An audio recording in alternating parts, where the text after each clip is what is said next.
Buenas tardes, buenas noches, buenos días nuevamente.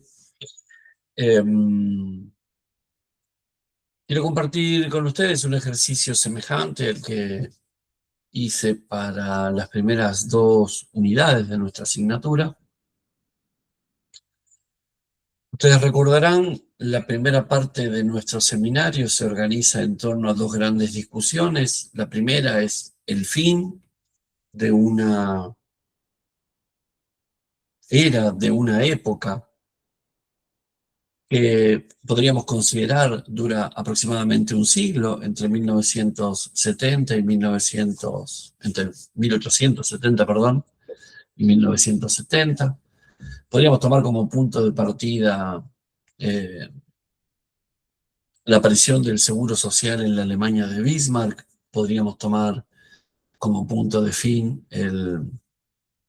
la aparición de la estanflación en Gran Bretaña en 1970 como hitos de ese siglo, pero hemos sostenido en nuestro video anterior que en torno de 1970 se pone fin a una era dorada en la que el mundo crece eh, a una velocidad inédita, en la que en general había empleo para todo el mundo de relativa calidad, y en el que quizás año a año podían verse ciertas mejoras en esos niveles materiales de vida que hicieron que, no sé, buena parte de los empleados asalariados en el mundo puedan adquirir sus hogares, puedan mandar a sus hijos a la universidad, etc. Hemos visto también en ese primer video, que gira sobre la primera mitad de nuestro seminario, que el fin de ese periodo, sea que lo tomemos en su más larga duración durante un siglo o eh, como un cuarto de siglo de crecimiento económico inédito que finalmente llega a su fin, hemos visto que existió un conjunto de esfuerzos que en algunos países, los más desarrollados, fue llevado adelante en simultáneo con la pretensión de achicar el tamaño del Estado, pero también en mejorar su desempeño, y que esa experiencia en América Latina está disociada y en Argentina está disociada doblemente, y ahora vamos a ir a esa idea. Pero lo cierto es que esta segunda mitad del seminario se concentra, por un lado, en los esfuerzos reformistas que siguieron a los orientados a reformar el rol del Estado, a redimensionar su dominio funcional y por ende su tamaño y los niveles de gasto. Estos segundos esfuerzos reformistas se fundamentan esencial, no exclusivamente, en que los primeros, a los que acabo de hacer mención, no cumplieron con el propósito que se les había asignado. Uno podría incluso cuestionar que el tamaño del Estado en la Argentina se haya achicado o haya disminuido, efectivamente, y podrían consultar un texto llamado El mito del Estado mínimo de Oscar Oslak para poder tener algunos números respecto de esta afirmación. Pero lo cierto es que este reconocimiento de que el Estado necesario no había aparecido luego de llevarse a cabo la reforma del Estado es algo que reconocen los propios organismos que promovieron esas reformas, empezando por el Banco Mundial. En ese informe del desarrollo estatal en el mundo del año 97, dice, afirma, ciertos objetivos se cumplieron. Estamos hablando a niveles agregados, a niveles globales, y en eso hay que darle a la derecha. La inflación desapareció como un problema y los países, en términos generales también, retomaron la senda del crecimiento que se había visto interrumpida durante buena parte de los años 70 y los principios de los años 80, y el Banco Mundial anota eso entre objetivos cumplidos. Sin embargo, también advierte que ciertas desigualdades y la pobreza especialmente no han sido resueltas y que hay todavía una tarea por delante.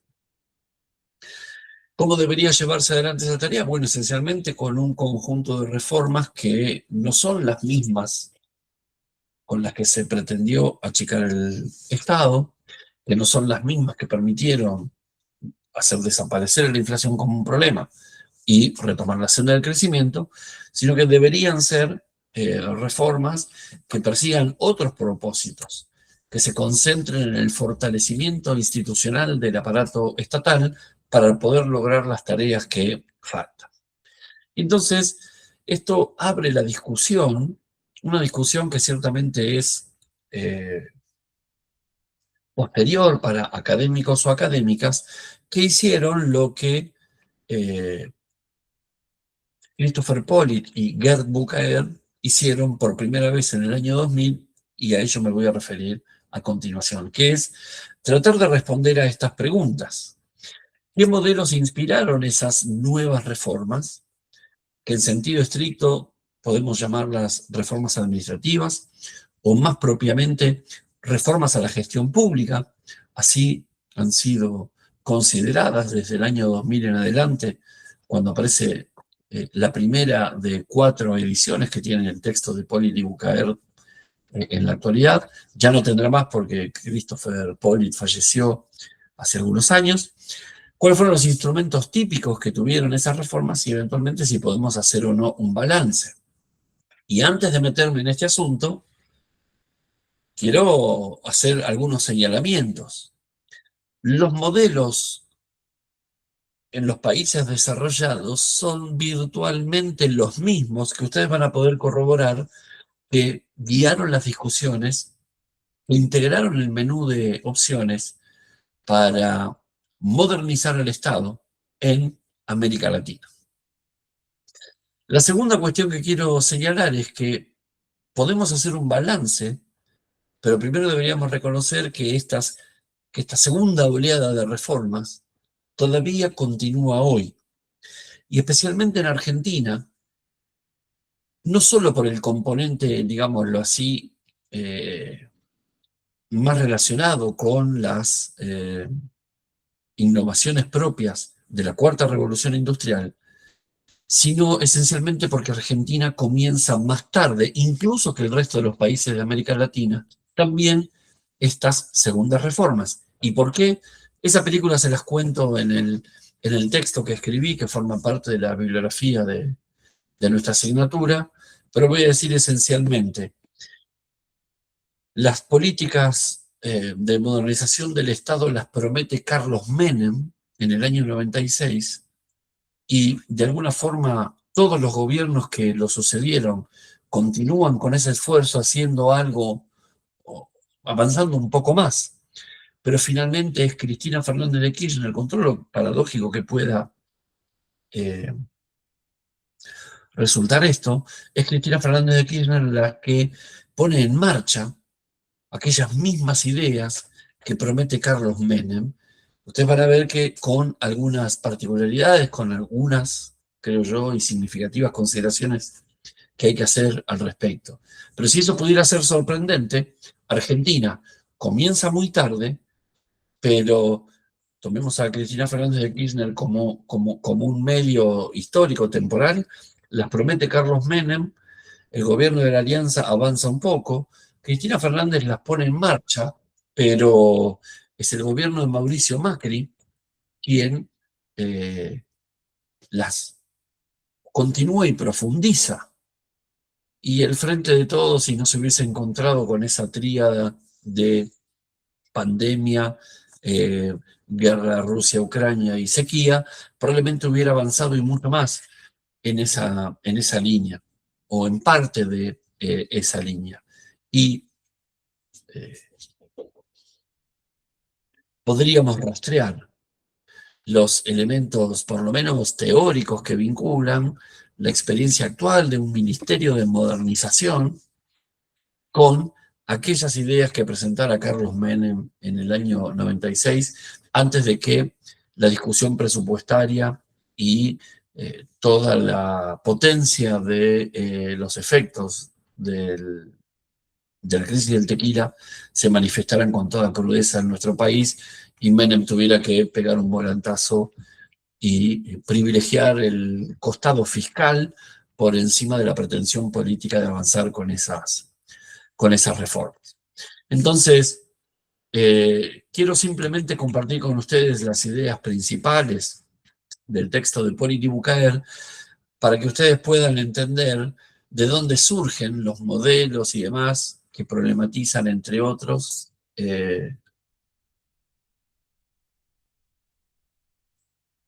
Guillermo Fuentes, María Cecilia Güemes y Carolina Izaza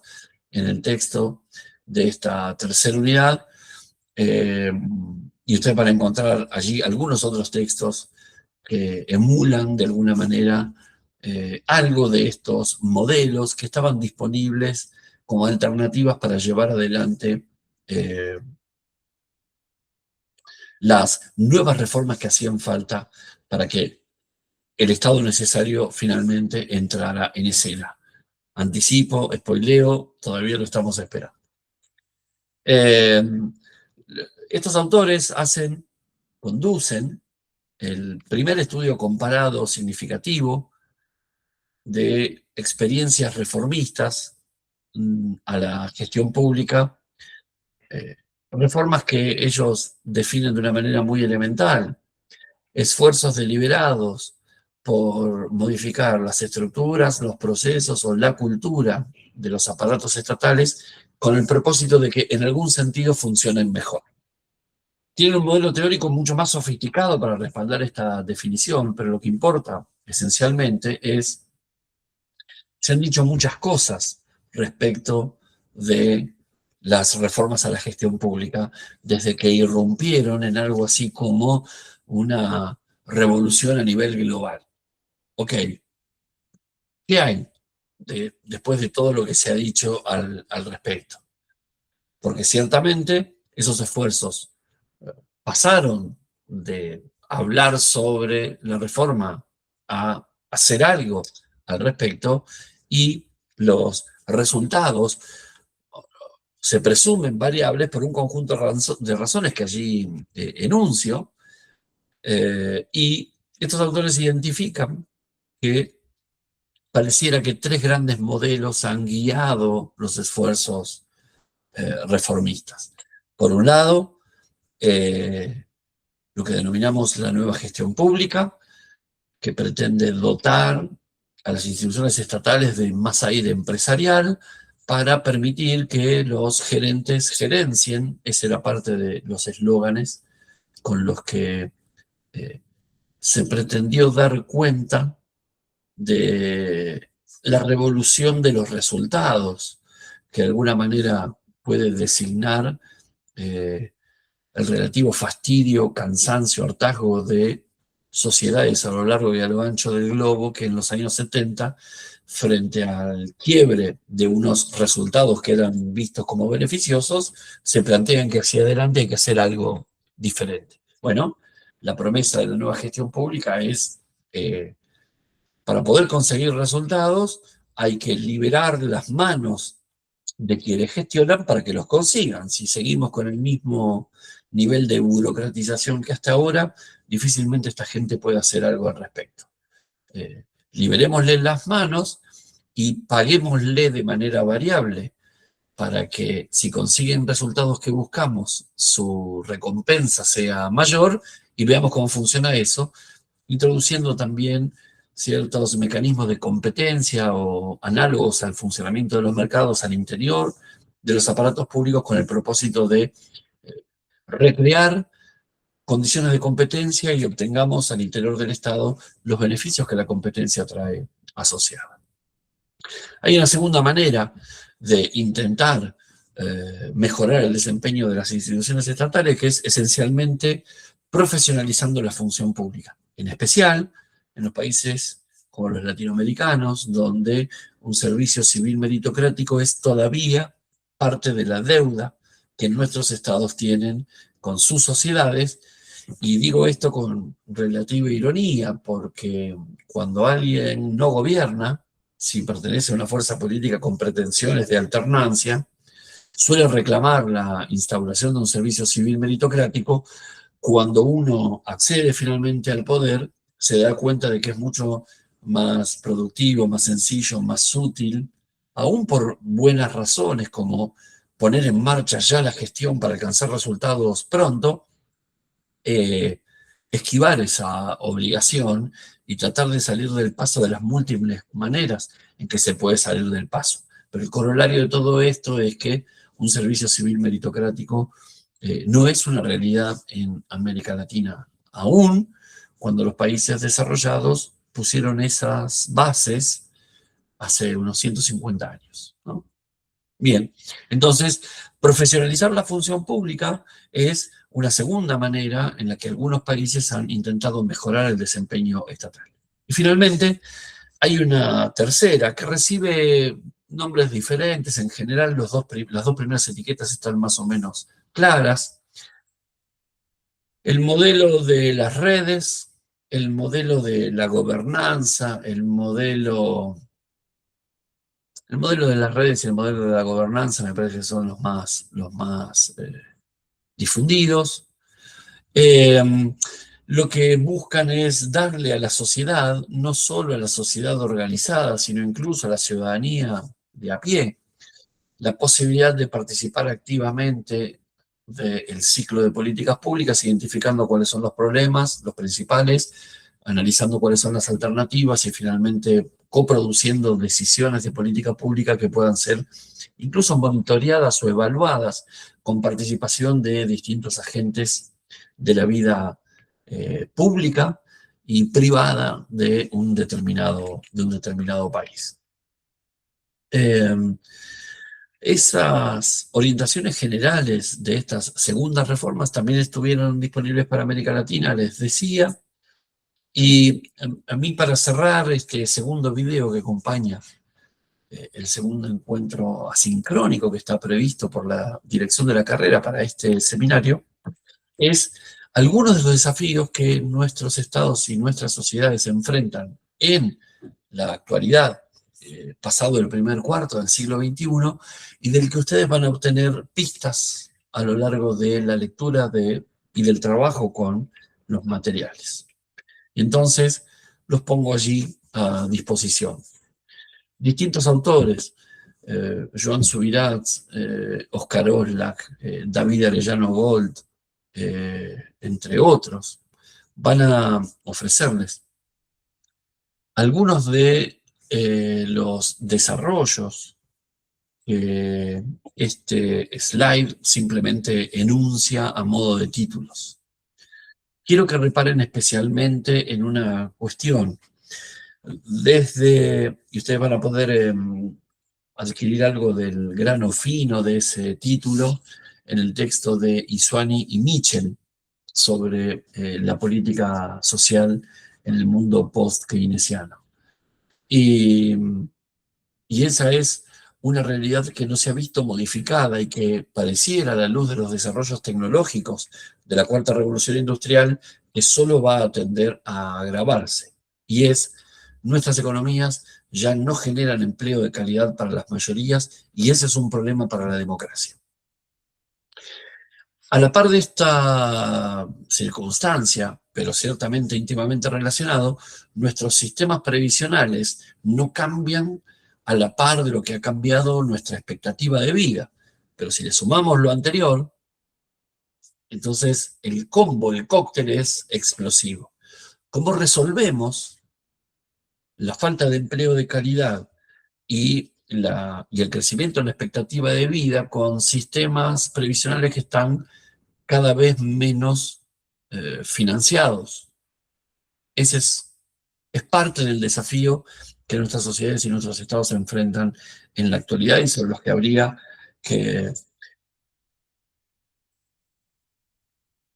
enriquecer un debate que hasta ahora solamente parece resolverse con la pérdida de derechos. Y hemos visto cómo sociedades variopintas, por caso Francia, ha reaccionado cuando la amenaza de la pérdida de derechos se ha hecho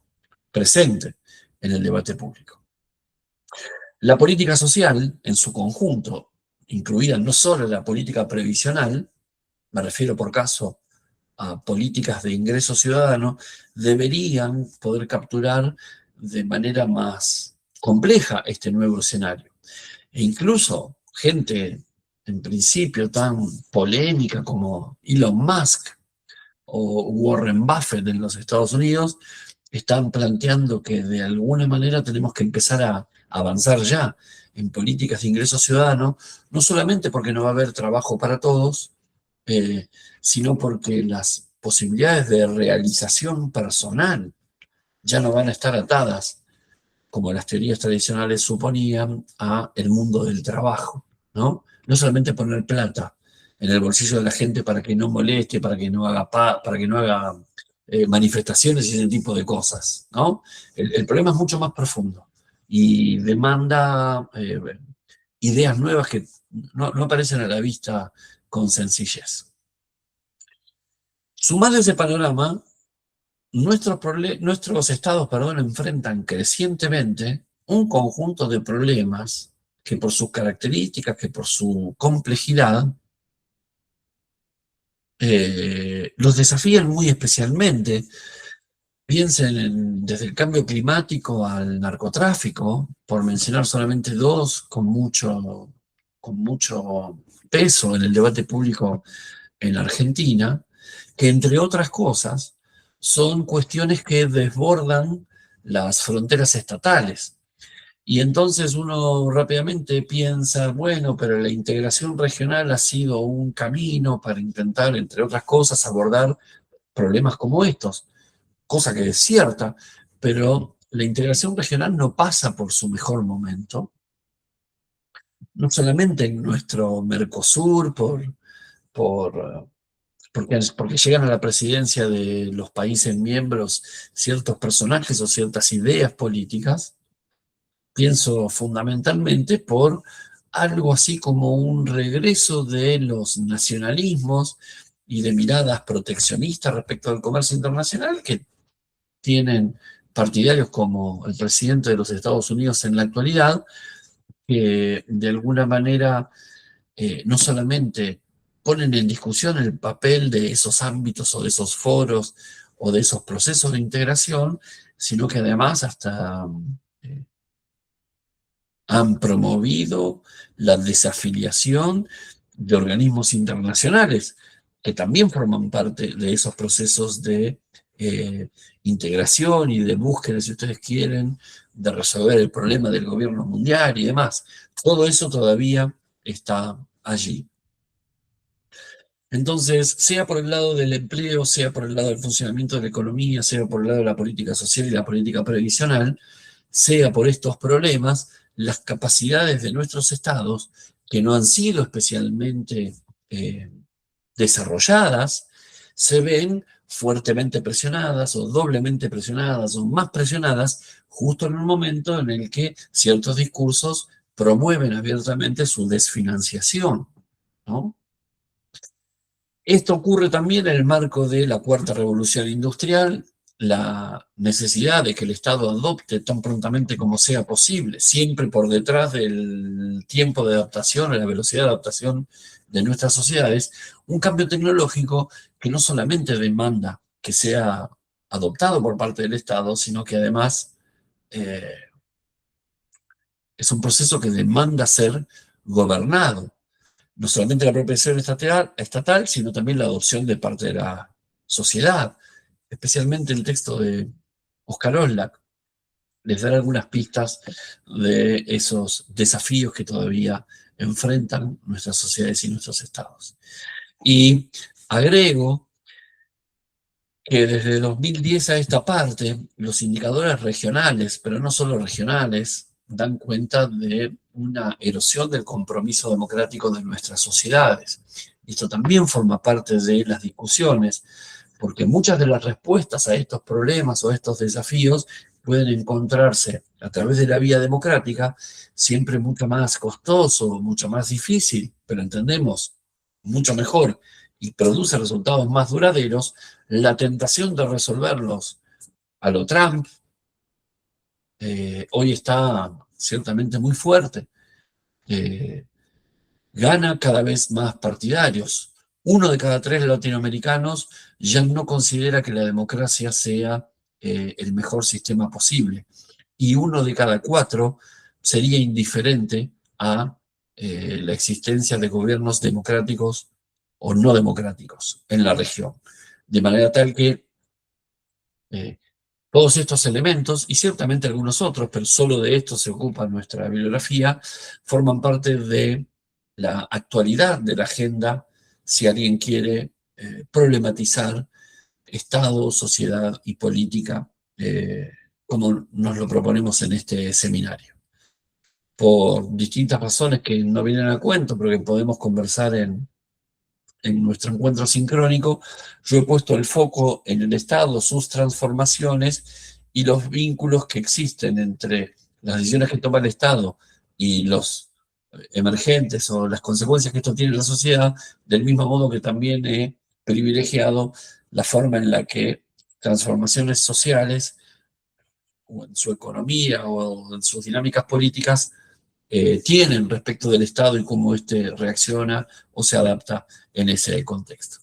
Espero que encuentren este seminario de interés. La verdad, uno sigue convencido de que la dinámica que ocurre en el aula es difícil de recrearse en entornos virtuales, mucho menos en clases de carácter sincrónico, pero este es el modelo pedagógico que estamos explorando y que esperamos que siga produciendo los buenos resultados que esta y otros programas de formación que ofrece la Facultad de Trabajo Social de la UNER sigan dando los resultados, los buenos resultados que han dado hasta el momento. Tenemos esa chance de encontrarnos en breve, ese viernes 20 de mayo, con 2 objetivos muy claros: poder contribuir a aclarar, precisar, desambiguar cuestiones que hayan emergido en estos encuentros sincrónicos o en la lectura y el trabajo con los materiales, y poner el foco en cómo las distintas lecturas, las distintas unidades contribuyen a que ustedes puedan resolver satisfactoriamente el trabajo final del módulo. Será hasta el 20 de mayo entonces. Un abrazo.